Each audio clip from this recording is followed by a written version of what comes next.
Guys, Saanvi learning channel में आपका स्वागत है। मैं शेखर कुमार आपके सामने प्रस्तुत हूँ बीएड सेकंड सेमेस्टर की पेडागोजी ऑफ मैथमेटिक्स को लेकर, जिसमें हमने यूनिट 1 की सब यूनिट 1.4 में कंट्रीब्यूशन ऑफ मैथमेटिशियन के विषय में जाना था, जिसमें से हम आर्यभट्ट और भास्कराचार्य के बारे में काफ़ी कुछ जान चुके हैं। आज हम पाइथागोरस के विषय में जानेंगे।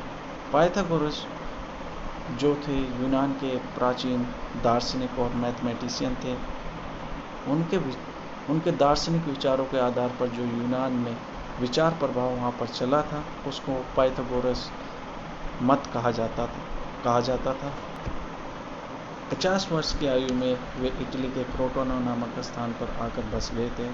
उस समय उनके तथा उनके अनुयायियों के विचार सर्वथा नवीन थे, यानी कि जो उनके अनुयायी थे, यानी कि जो उनको मानने वाले थे, फॉलोअर्स थे, जो उनके विचार मानने वाले थे, वो वहाँ पर इटली के अंदर क्या थे, बहुत नवीन थे, न्यू थे। इसलिए लोग उनका विरोध करते थे, उनकी सभाओं पर आक्रमण करते थे। उनकी मृत्यु के बाद ही जाकर पाइथागोरस सिद्धांत का विकास हुआ था, जिसके कारण वो उच्च ख्याति के शिखर पर पहुंच गए थे।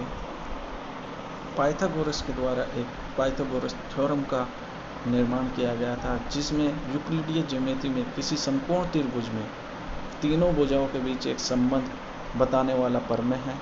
इस प्रमेय को आमतौर पर एक समीकरण के रूप में निम्नलिखित रूप से अभिव्यक्त किया जाता है, यानी कि जिसमें दिया गया है कर्ण का स्क्वायर इक्वल टू आधार का स्क्वायर प्लस परपेंडिकुलर यानी कि लंब का स्क्वायर।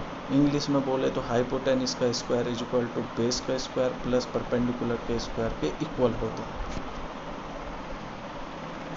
जहाँ पर हाइपोटेनिस हमेशा 90 डिग्री के सामने की भुजा होती है।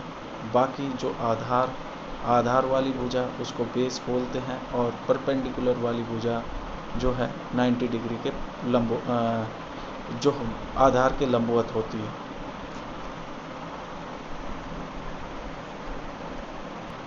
पाइथागोरस यूनान के गणितज्ञ थे, यानी कि मैथमेटिशियन थे। वहाँ की परंपरा के अनुसार उन्हें इस प्रमेय की यानी कि थ्योरम की खोज का श्रेय दिया जाता है।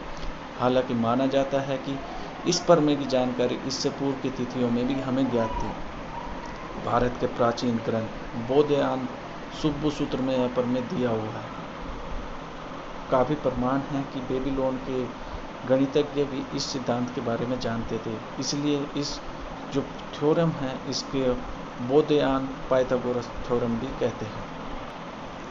पाइथागोरस और उनके शिष्य मानते थे कि यानी कि जो उनके स्टूडेंट थे कि सब कुछ गणित से संबंधित है, और संख्याओं में ही अंततः वास्तविकता रियलता यानी कि रियल जो वैल्यू है वो है, और गणित के माध्यम से हर चीज़ के बारे में भविष्यवाणी भी की जा सकती है, तथा हर चीज़ को एक ताल क्रमबद्ध चक्र के रूप में मापा जा सकता है।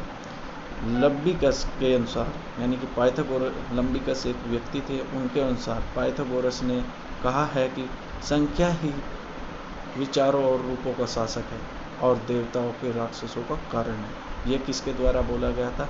बोला तो गया था पाइथागोरस के द्वारा, पर ये किसने बोला था? लंबिकस ने, उनके विषय में। यदि आपको ये वीडियो अच्छी लगे तो सब्सक्राइब करें और अपने दोस्तों में शेयर करें। धन्यवाद।